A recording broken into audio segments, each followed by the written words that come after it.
I am live. Hello, I know no one's joined, but if you watched this from the beginning, I'm just gonna get straight to the point. I'm doing a lot better. I appreciate everyone who has been kind of with me over the last 24 to 48 hours. I wasn't doing well. I did delete in private one of the videos. It doesn't need to be out there, but those that saw it.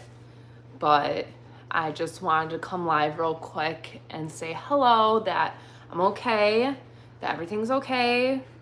And again, like I said, I probably shouldn't have gone live, but I did. I felt it was like my only solace at the moment, but everything's fine. I'm fine. Everything's good. Excited for Thanksgiving. My mom's gonna be here tomorrow, and so I'm excited for the next couple of days. And yeah, and so anyways, I appreciate everyone who tuned in the last like 24 48 hours. I'm sorry, I'm fine, everything's fine, I promise. I'm not being held hostage or anything. I'm just doing some cleaning right now before my mom gets here tomorrow, cleaning up, doing dishes, cleaning things down, like want to make like the place like nice. Like it's already nice, but like, you know. So yeah, but again, I just wanted to come on, jump on real quick, and let people know all is good, and I appreciate those that checked in and were worried.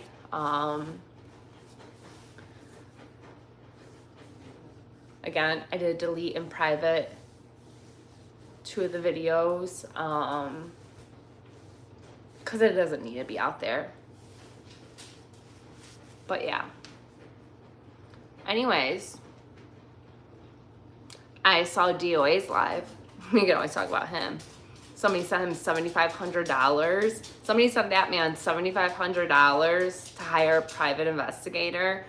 Somebody sent me $7,500. My Cash App, my Venmo, they're all linked. Somebody sent me $7,500, please. And this man, you know, we talked about it the other night a little bit, how he had a court, and who knows, again, what court date this is. This was the one that he was defending himself on, Defender of Ants, and rumor has it, or so, is that he was willing to take a plea deal, is my understanding, and long as his felonies were dropped. Boy, man up, take it. I mean, I get it, plea out if you have to plea out, but you're gonna still go to jail, you're still gonna do some prison time. And then he was just on live earlier just now, he's live right now, and he's talking at the beginning of his stream about how somebody sent him $7,500 to hire a private investigator, and how on Thanksgiving he's gonna go to a homeless shelter and like help and donate. Like, boy, you are homeless. You should probably be going to get your stuff. Oh, and that he's the best protester against Scientology because he knows the most about everything. Nah. You know who is the best? Streets. And again, I know me and Streets had our little falling out, and bygones will be bygones. And I feel like if I were to message Streets or whatever, will, like, we, you know, it would be what it is. I still support him. Nah, he's the smartest. You ain't, bro. You ain't. So that's all I have to say about that. Hey, James Norris. Sorry, we have somebody here that's like a pest person, and they're spraying our yard, and I'm just like looking at him spray the yard. Yeah, so again, this is probably not gonna be a long live at all. I just want to see DOA locked up at this point. I know I flip-flop a little bit. I don't want to see him gone forever, like years upon years, but he's sitting there He thinks he just knows everything. Oh, and the best part is Dandit. Oh, thank God to Dandit. And I don't know if Dandit's a female or a male or they or them or whatever. Hey, hello, hello. He thinks he has his channel back. He doesn't get his channel back. Dandit has the channel and has the handle. Defender of Ants. Who am I talking about? Well, right now I'm talking about Scott Hochester, however say his last name. My favorite part is that he thought he got his channel back. No, I'm not a mom. I'm a dog mom. But no, and I don't plan on having children. I don't want children. I like kids. I mean, that sounds creepy. Like, not in that way. Like, you know, I can be, like, friendly, hang out, take them to, like, the zoo or the park, but, like, give them back to their parents. No, thank you. Babysit if I have to, you know, spend the weekend with me or whatever. But not, like, go back. I'm a dog parent. I like animals. And I don't plan on ever having children. At one point, you know, I was like, if I was going to have a child, I was going to adopt. But that's out of the cards. I'm fine being in a relationship and being a dog parent to 3 dogs. So anyhow, though, I just think it's so funny. Like, Scott thinks he knows everything about the justice system when he has, like, who knows, in the teens felonies, multiple in the something misdemeanors, said he's going to take a plea deal. If his felonies were dropped, then somebody sent him $7,500 today to hire a private investigator. Like, these grannies are nuts. Go, please, somebody, for the love of God, I'm a poor social worker. You know, I have a bachelor's and a master's degree in social work, and I don't make shit. Somebody go check out my Venmo or PayPal and send me $7,500. He's doing this so he can keep his ass out of jail. But then he sits there, he's like, I'm not scared of jail or prison. And then he's like, I have the jitters and this and that. And then he's sitting there blowing that he thinks he has his channel back. Well, no, go look at it. It's still at Firefly, whatever the hell it's called. Now, Dandit still has your channel. And again, I don't know if Dandit's a female or male. So I'll just call them, they, because I don't know. I mean, it's not like, I'm not trying to be, like, disrespectful. I truly just don't know if Dandit is a female or male. They still are the owner of Defender of Ants. So, what do you do for a living? I'm a social worker, unfortunately. No, not unfortunately. I like helping people. I really do. It just, we're underpaid and underpaid, undervalued.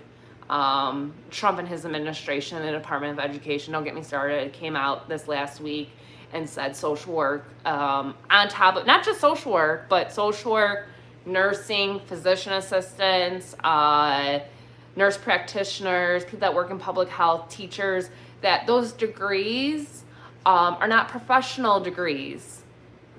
They are professional degrees, actually. Sorry. Oh, that's even worse now. They are professional degrees. I have a master's degree. What do you mean you do social work every Saturday? Do you mean, like, you go volunteer? Or do you actually have a degree in social work? And I'm not putting you down. I'm just wondering. Hi, Mossad. But yeah, it's funny. And then it's so funny that all these people are still giving Scott DOA money. And then he's sitting there, I'm going to go on Thanksgiving to, like, a homeless shelter and donate. Boy, you are homeless in your van. Like, get out of here. Oh, I cannot wait until justice is finally served. And at the same time, he has his ankle monitor on, and he's facing so much in California. So many felonies, so many misdemeanors. And you have freaking poor Aaron. And if you don't like what I have to say, that's fine. You You have Aaron, who may get out on December 5th. If not, I think it's, again, we don't know Aaron's court date. He may get out December 5th. He might have to wait for a trial on the 12th or the 18th. Aaron, growing up in Scientology, you distribute free alcohol to the homeless. Okay. That's fine, I guess. I mean, I guess it's kind of like the clean needle exchange. Like, I talk about this all the time. It's like, people are going to shoot up, right? People are going to use heroin. They're going to shoot up whatever other drugs. Like, people do the clean needle exchange. It's a big thing in Chicago.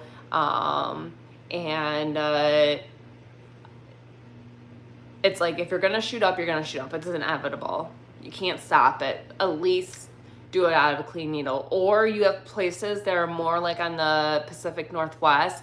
They have, they've opened up like facilities where you can go and shoot up under the supervision of like a nurse or like LPN or some other people. So like you go into a booth and you shoot up. And so like if something does happen, they can call right away, like 911 or like Narcan you. I think everybody should have Narcan on them because you never know. Like, even if you don't know anybody personally in your life, there could be somebody that you could be out and about that is high. So what's happening? Nothing, Mr. Blue. I'm just chatting. And yeah, it's not going to be a long live. I just wanted to come live for like a little bit. But yeah, if you want to distribute free alcohol to alcoholics so they don't go withdraw, I mean, that's your prerogative, I suppose. In the ER I worked at, we had a girl who her alcohol level would be so high all the time, and technically the doctor wasn't supposed to discharge her until she was at a clinically sober level. But I'm not going to say her name. She passed away last year, unfortunately. She was really young and she was beautiful. But we would call her, I'm going to make up a name. I'm not going to say her real name. We'll call her Samantha. We'd be like, okay, well, she's Samantha sober, meaning like, yeah, like everybody else like wouldn't be like sober her level, but it's like, if she sat in ER any longer, like then she's going to go in withdrawal. She doesn't want help. So let's discharge her before she starts hardcore withdrawing, because we know she's just going to go ahead and go pick up alcohol. So she usually would come in overnight. Sometimes she came in during the day. A lot of times she'd come in overnight and I'd come in the morning and she'd be there, and I would just be like, Samantha, again, her name's not actually Samantha. I'd just be like, Samantha. When she would usually come in though, she'd be like so combative and angry. But then like when she'd sober up to her level of sober, she was so nice. She did die though last year in a car accident. And actually there was no, sadly, not sadly, good is actually no alcohol was involved in her passing, but she was a nice girl. And when she was sober, when she was not sober and she got brought to the ER and was found passed out everywhere, she'd come in and call us all the names that you can think of. We are running a drug to raise. Drugs are a real problem to society, though. I think alcohol is a lot better. Yeah, both are not great. Drugs and alcohol are not great. Greetings from Switzerland. Nice to see you. Oh, I love my Switzerland people. I always get people from Switzerland here. I get people from Germany, Scotland, England. Yeah, I agree. Any addiction's not good. My dad passed away from his addiction. He was sober for 20 years. He was in and out of a rehab since he was like 16, 17 years old. And then my mom got pregnant with me, and they were married. And my dad was in rehab during part of my mom's pregnancy, and then he got sober, and then my brother passed away. But my dad was sober for 20 years, and then my brother passed away. And then the year after my brother passed away, my dad cheated on my mom, which I would have never thought in a million years. Like he was like the old man. Like if you know the show Roseanne, like he was like Dan Connor except without the beer. Like my dad like would just sit on the couch, watch TV, was like a little overweight, not a little bit, a bit overweight, like loved my mother. They would fight, they would bicker. But after my brother passed away, then my dad got on Facebook and he cheated on my mom, and it was a whole big thing. My mom wanted to reconcile and try to go to therapy and whatever. He didn't want to, and still to this day I get annoyed. She let him stay for like 2 weeks until he got his own apartment, and then from there, that was 2010. By 2009 he died, and it just started with alcohol, and then it went from alcohol to pills to cocaine, and then cocaine to heroin, and he was just smoking heroin, and then he started shooting up. And long story short, I got a call from the hospital from my mom after they figured out, because me and my dad ended up having to separate. Well, I did, and I hadn't talked to him in a while. And the social worker at the hospital he was at that he passed away was so smart, which I've had to do a million times too, is like we get like John Doe's in, or we get people that have been brought into our ER and they don't have like a history with us, so we don't have any contacts, so you have to just like do different things. Like you hope that like a wallet's brought in, you look at things, you find things out, you make calls. They are trying to figure out like who to call, and my dad had me and my brother's tattooed on his arm, so he had my brother's name and then my brother's name and my name. And so that's kind of how the social worker at the hospital, after a day of him being at that hospital, was able to figure out like who to call and like get a hold of me, because me and my dad at that time were not talking. I had to put a distance up with him. Oh, it's okay. It's fine. Again, this happened in 2018. Like, yeah, I still get emotional about it. Yeah, I still get upset about it. I miss my dad greatly. He was a good man, and like I said, he was sober for 20 years. Yeah, he smoked cigarettes, but he even stopped cigarettes. But my entire life he was sober. From the moment I was born until I was 20, 21, he was sober my entire life. But yeah, the social worker was able to figure it out, and then that's how I got the call, and then the whole big thing, blah, blah, blah, blah. He shot up in his left arm, and the infection was so bad, they ended up having to amputate his left arm. And he was septic. They wanted to do a debridement. The doctors were pretty upfront with me and my mom, even though my mom and him had divorced. My mom was like the love of life. They've been together on and off since they were like 14 or 15 years old, and then things happened in between. Was pretty honest with me and said, if your dad even survives this, he has like a 90% mortality rate, meaning like 90% chance he's gonna die. So I talked to my brother, which is my dad's son from his like first fling. He wasn't married to that lady, but he, and I said they want to do a debridement and go in and try to like whatever. And I didn't really want it. I just kind of wanted it to end, because like I was so tired of like bailing him out of jail, psych hospitals, trying to find him. I grew up in the Chicagoland area. It'd be like, when we weren't talking, it'd be like a man found in Lake Michigan, things of that nature, and I'd be like, is that my dad?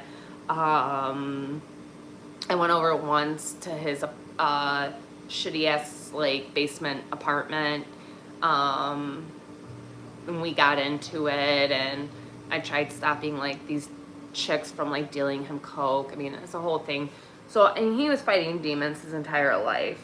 And so I asked my brother, I mean, I was made like power of attorney, even though my brother's older, but he lives out of state, and he already had a strained relationship with my brother, like since my brother was a kid. Long story short, Um, I said, fine, we'll do, I asked my mom, even though they were divorced, my mom was like so like supportive of everything. She's just like, whatever you and your brother want to do.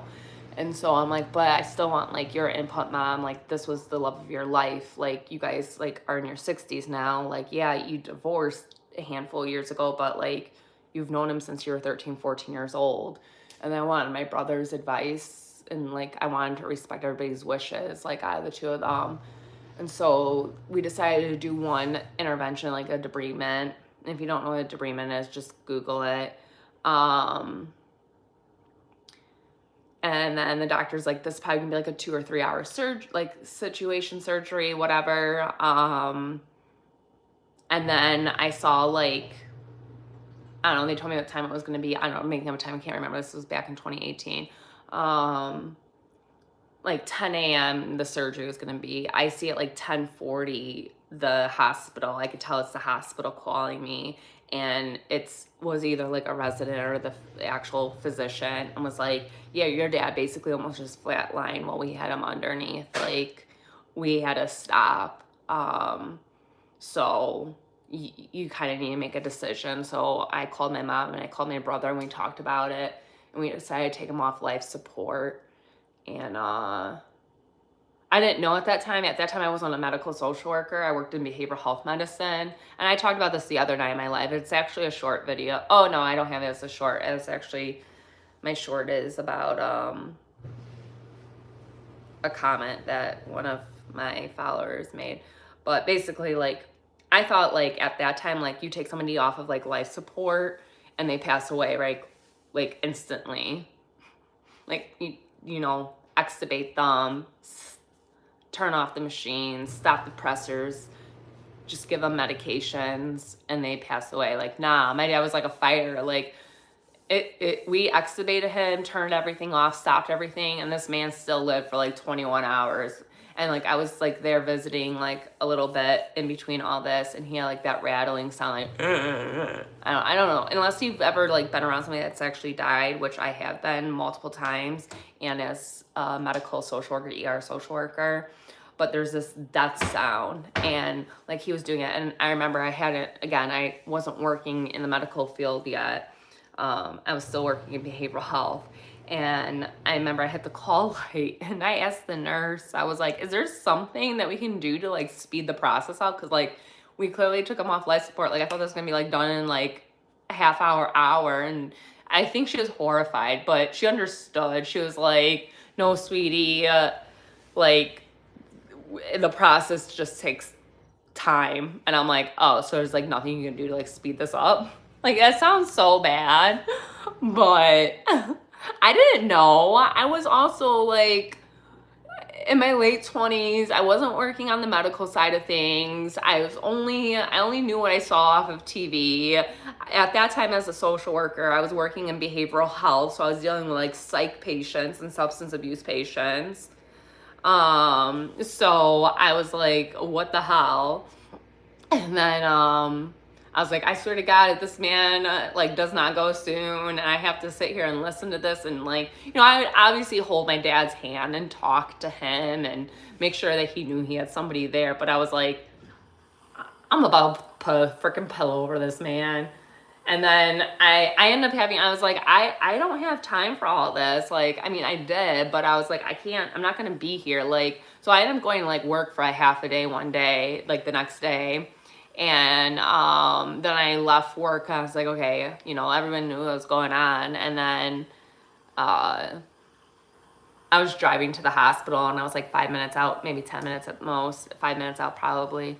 And I saw that the hospital called me, and they were like, your dad passed, like he's officially passed. And I said, okay. I said, I'm like 5 minutes away or so. Is it okay if I come? They're like, yeah. They're like, we'll have a chaplain meet you. And then, yeah. But I don't know. So anyways, where I was going with all of this, I think, is somebody on here is trolling and saying that they give out alcohol to the homeless. They're alcoholics, and if that's your prerogative, that's your prerogative. I believe in the Clean Needle Exchange, and helping individuals that need help with that as well too. I mean, people, you can help somebody that's has substance issues. You can want until you're blue, red in the face. Unless they want the help, they're not going to get it. I mean, so, you know, I mean, it is what it is. You're not going to be able to help people unless they want the help. So I'm a firm believer in harm reduction. Play it safe. Of course, it'd be great if everybody didn't use substances, didn't shoot up, didn't abuse alcohol, but it's inevitable. It's going to happen. So I'm a firm believer in harm reduction, and I will always promote harm reduction. Of course, I don't want people to do any of it. But again, like I said, that's why I think the clean needle exchange program is okay.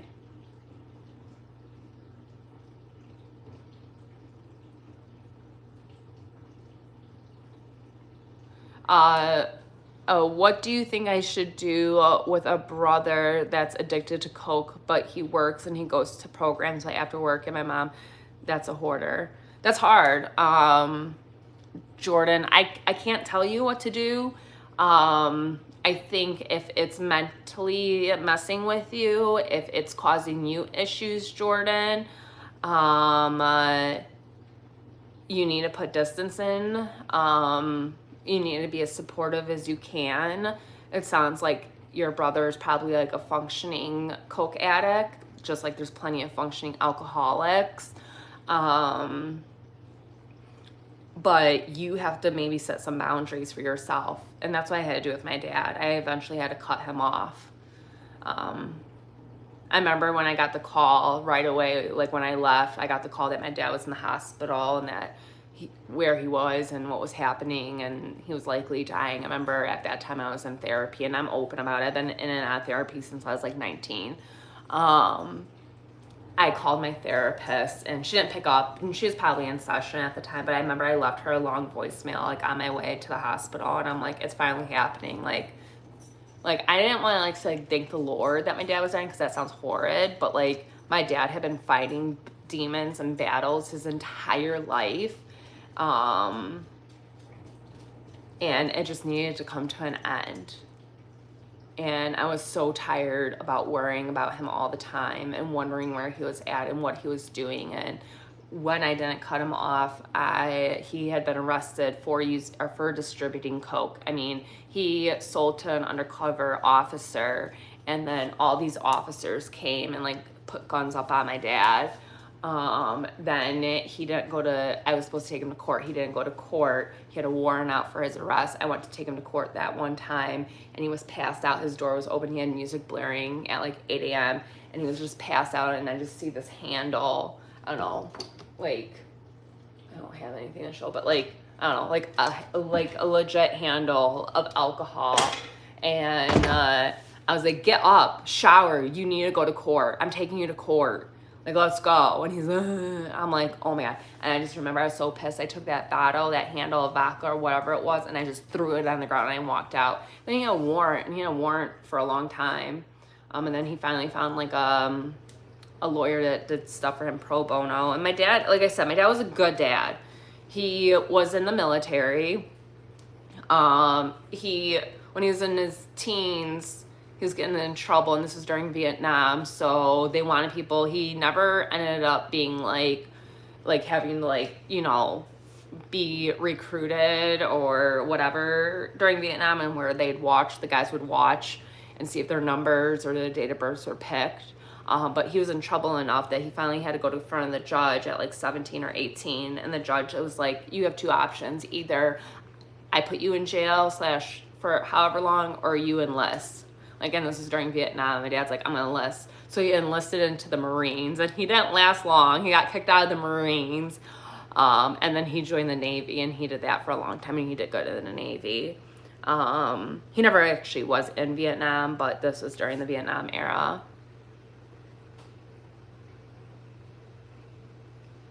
No, you're welcome. I don't have like, I don't have good advice. Everybody deals with everything differently, Jordan. You know, it's just kind of up to you what you think. If you're living with your mom and with your brother and you can't be out on your own, I would just really put boundaries. I don't want to say isolate, but I'd keep to myself. And I would set expectations.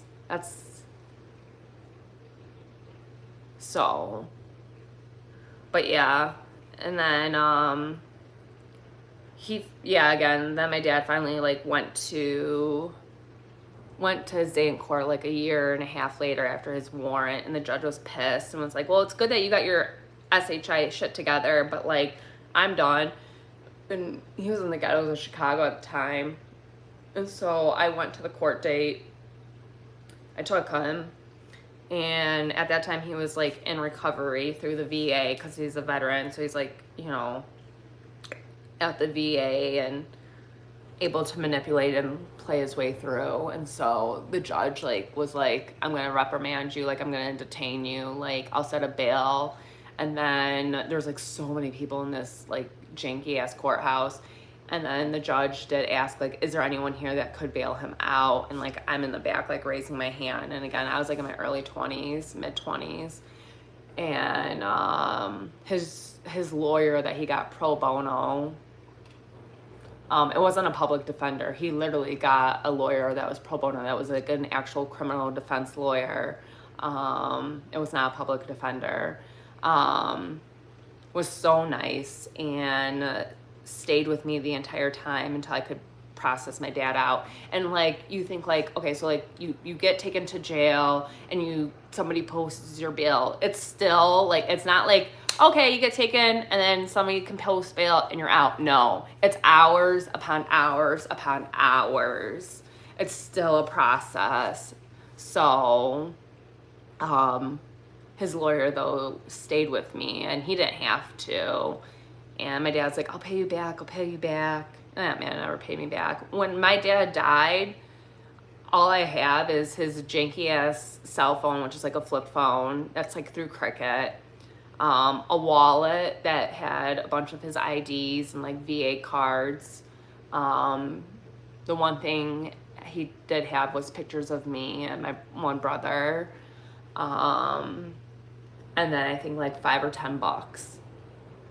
So that's how he died, and that's what he was left with. I called his landlord because the place that he was staying at was supposed to be for like people that were like sober, and he wasn't sober. And I called his landlord and I explained the situation, and then I said, I don't know what you're running, but this is the situation. So if he's supposed to be sober, and that's like part of the stipulation of him staying at this apartment building, this garden apartment, he isn't.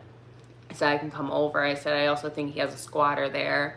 And so then the guy called me back later and he's like, you don't want to come over there, Kat. He's like, Kathleen, he's like, there are needles everywhere on the ground. You're right, there is a squatter. The place is a mess. Honestly, there's nothing here that is even like salvageable. I'm not saying the word right, but like that's like savable, salvageable. Sorry. He's like, it's just, you don't want to see this place. And I said, that's fine. Greetings from Sweden. Nice. Why is Batman a billionaire but spends time fighting the mentally handicapped? All the villains get arrested, go to jail, except the Batman villains go to Arkham Asylum. They need help. Bruce Wayne. I don't know. What is it in the one, is it Dark Knight, Two-Face, who says, is it him? He says, or is it Bruce Wayne Batman? No, I think it's Two-Face ends up running to, he's like the district attorney. He's like, you either are the villain or you live long enough to become the villain, or something of that nature.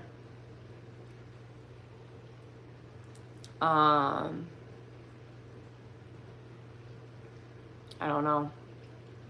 But I do like the series. I like the Dark Knight trilogy. R.I.P. Heath. But yeah. Anyways, like I said, this wasn't going to be long. There are people who are in here that I've never seen your names before. I appreciate you.